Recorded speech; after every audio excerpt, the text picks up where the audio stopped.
A very warm good morning, students. So today I will do the lesson around a medicinal creeper. Actually, you may be misguided by the title and think that it is some dry lesson about some medicinal plants and trees. But the narrator has presented the same in such an interesting way that it keeps us totally absorbed. So students, firstly, the lesson tells us about a very interesting character whose name was Mara. Mara was an expert at telling cock and bull stories. Now this phrase cock and bull stories means telling fake stories, spinning a yarn. You know students, there are people who just let their imagination go wild and they they make up some stories which are totally false. So that we call it as cock and bull stories. What in Hindi many a times we say bandal marna. So Mara was one such person. Okay, he was a villager, a rustic. So once the narrator says that they were constructing some kind of shade over coffee plants because coffee plants are very delicate and they cannot bear the harsh sunlight. And they were constructing the shade by first by erecting bamboo poles there, and they were tying those bamboo poles with not with ropes, with creepers. So one of their friends, Sanappa, had brought some creepers in order to tie those bamboos. So when Mara saw one of the creepers, he was taken aback and he asked Sanappa, "Where did you get it?" And immediately he took the creeper and tied it to a tree and said, "You thief, you stay there only." The narrator was taken aback and he asked Mara, why was he doing all that? Then Mara explained that that particular creeper was cursed by a sage, and the curse was that whenever someone needs it, they will not find it. Now students, of course, this was a myth. As we know students, most trees and plants and nature, they are so different. They have different patterns. Like for example, students, we have so many fruits. Like this particular season, there is abundant mangoes, jackfruits, and pineapples, which we may not see during the other time of the year. Or students, sometimes we have some flowers that bloom only during the nights. So they all, most of the plants have their own unique features. Now, about this creeper, the narrator gives a scientific explanation. He says this plant, the unique feature about it is that it only grows during the rainy season. It bears flowers and fruits and then it dies. So if you try to find it during other times of the year, you will not find it. So that's why students, people like Mara have made a wonderful story there. And because as you know, this is the world of rustics, which thrives in these kind of stories. Now, another story Mara told the narrator was, again it's a very interesting one. It seems once Mara was cutting some bamboo shoots, and while cutting them he accidentally cut his hand, and the cut was really bad and it was bleeding profusely. So the people around him, they panicked, and one of them just plucked a leaf and kept it on the wound, and with a piece of lungi they tied it and they took him to the nearest hospital. The doctor there was an Englishman. When the doctor untied that piece of lungi and removed the leaf, what did he see? It seems the wound had disappeared. There was no blood, and there was not even a single scratch or any scar there. So the doctor was very angry and asked Mara, "How dare you play the fool with me?" But then Mara pleaded and said, "Really doctor, I was hurt and it was really bleeding badly." And he also showed his clothes as, those blood-stained clothes as proof. The doctor then believed Mara. But then the doctor must have thought that this is my chance to get name, fame, and wealth, because students, if we, if they find such a leaf what a blessing it would be for medical science. And you can imagine the person who has found it will be really applauded by everyone. Yes, and he will go down in the history of medical science.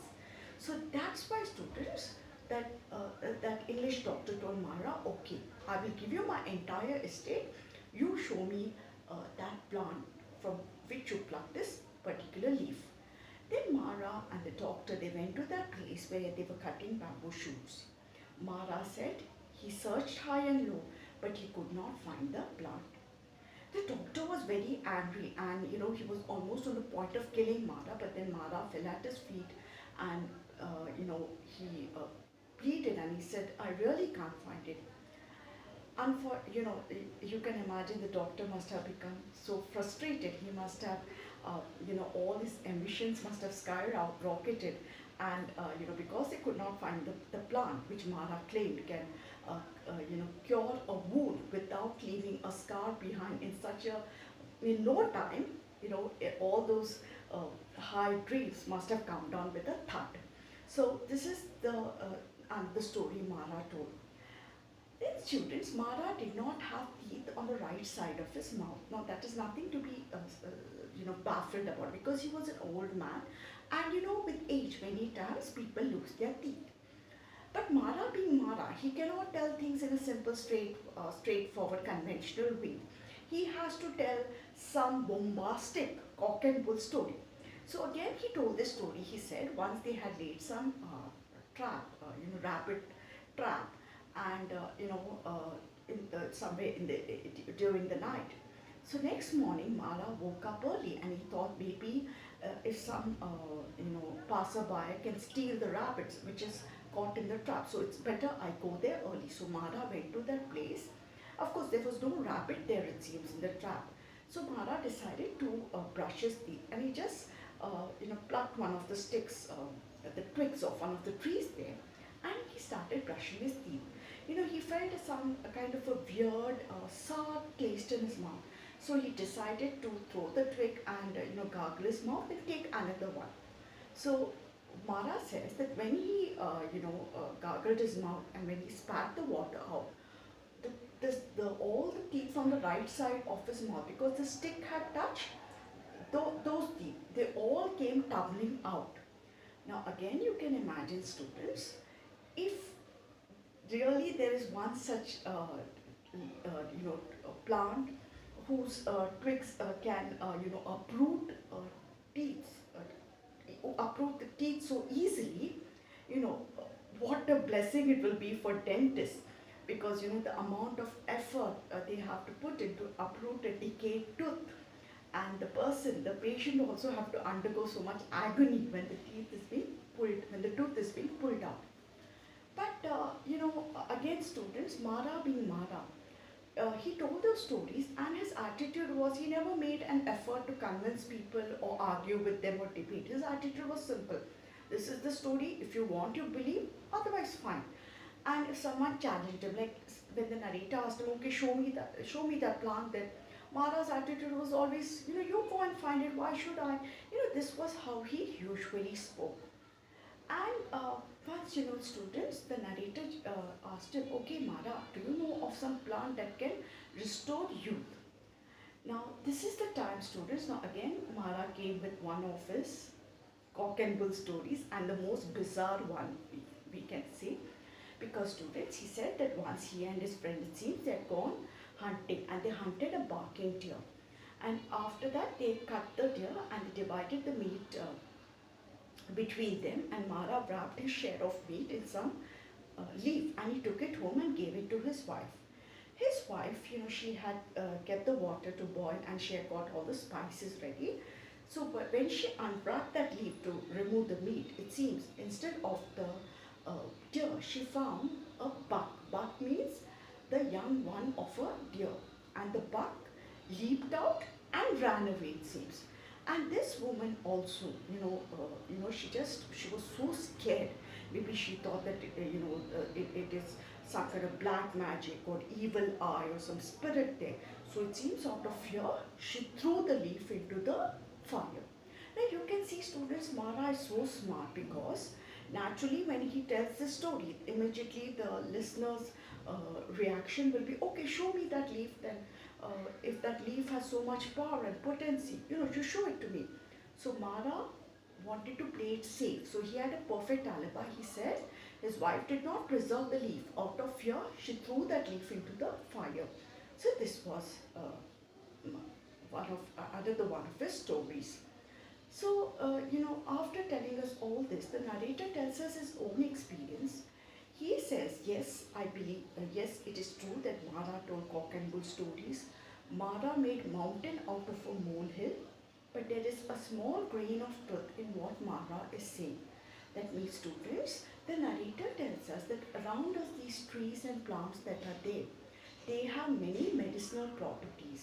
In fact, our ancient ancestors, they relied on them, uh, you know, uh, for medicines when they were ill or when they were suffering from some ailment.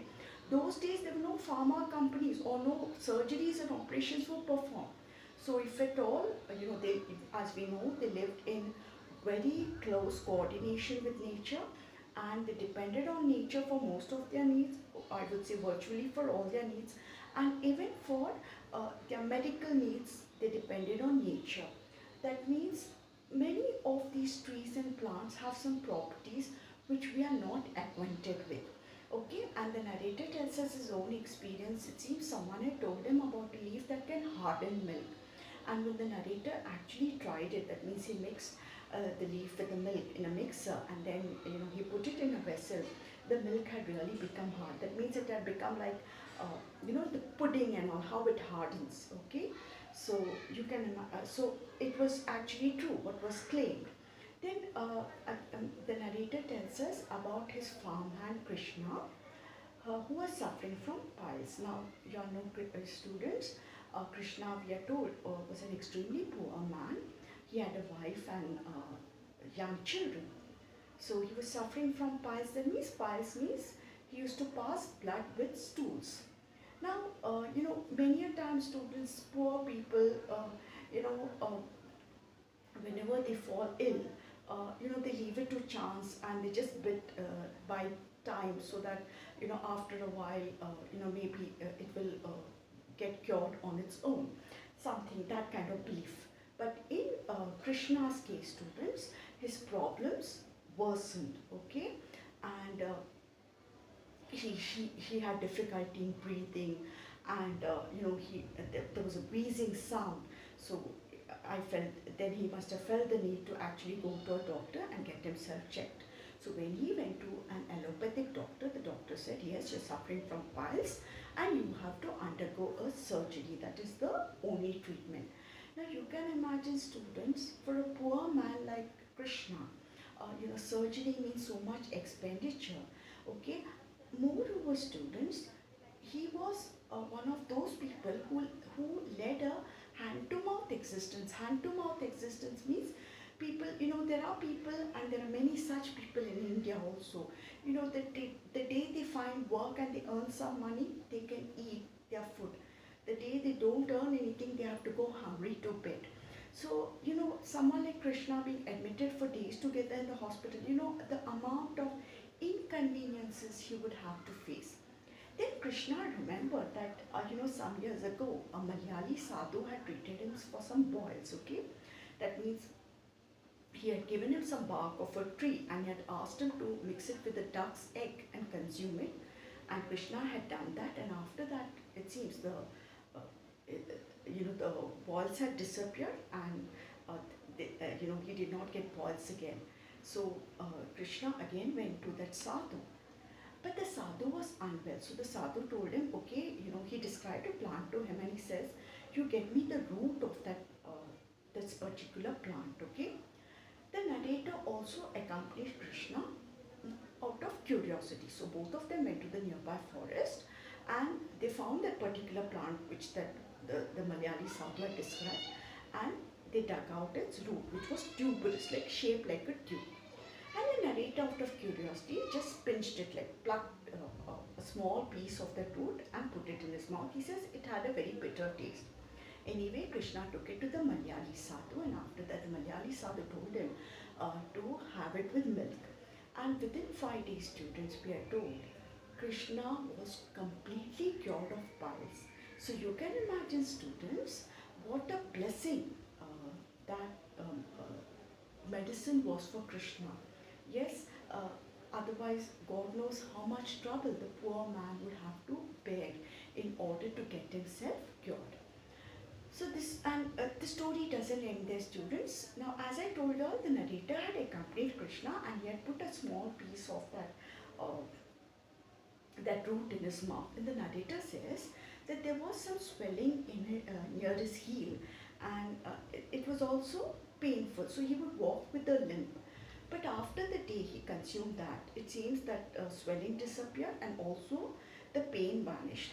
Now, this could be because of that root which he had eaten only once, or maybe it was a mere coincidence. But anyway, students, the narrator says he himself experienced that, the pain which, the doctor had told him that, you will only get respite from that pain and swelling through surgery. But, almost like after consuming that root, the swelling and the pain vanished on its own.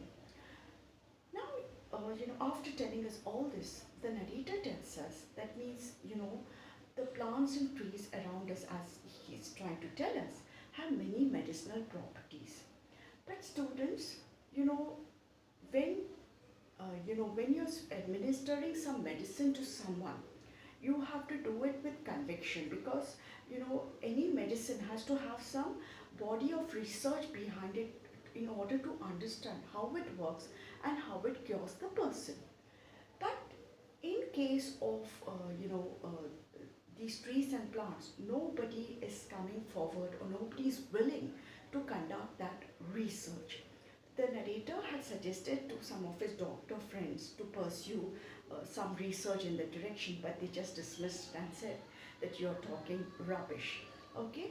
Secondly, students, the narrator says that our ancient ancestors, who I told you all, lived in so much close quarters with nature, lived in coordination with nature, and who were so familiar with the properties of different trees and plants. But unfortunately, they did not pass that knowledge to the next generation. Okay, and that is why all that knowledge is lost to us. Lost to us. Forget being documented, even verbally, they have not spoken about it. Now, why haven't they, disclosed or passed on that knowledge to students? The narrator says because there is an ancient superstition that if you speak about the properties, medicinal properties of some plant, it loses its potency. Okay, then it will not have any effect. So this is very unfortunately that people harbor one such misconception and superstition. Another thing is, students, like you can see people like the Malayali Sadhu. Of course, in case of Krishna, he was like like an angel who had come in his life, who gave him respite from his piles in such an economical and easy way. But even that Malayali Sadhu, students, if he was in a good health, or if he was hale and hearty, he would have never asked Krishna to bring that root. He himself would have gone, the Malayali Sadhu himself would have gone, got the root and given it to Krishna as some magic potion. These people do not like to disclose their trade secrets. That's why, students, many a times, all this knowledge remains only in the domain of these sadhus. It's like some kind of hazy knowledge that they have, which they rarely share with people and their patients. So that is why we don't have much knowledge about the medicinal properties of plants and trees. Okay, so this is how the narrator explains. Yes, students, as I told you all, it's a very thought-provoking lesson, and of course presented to us in a very interesting manner by the narrator. Okay, so that's all for today, students. Thank you. Stay home, stay safe.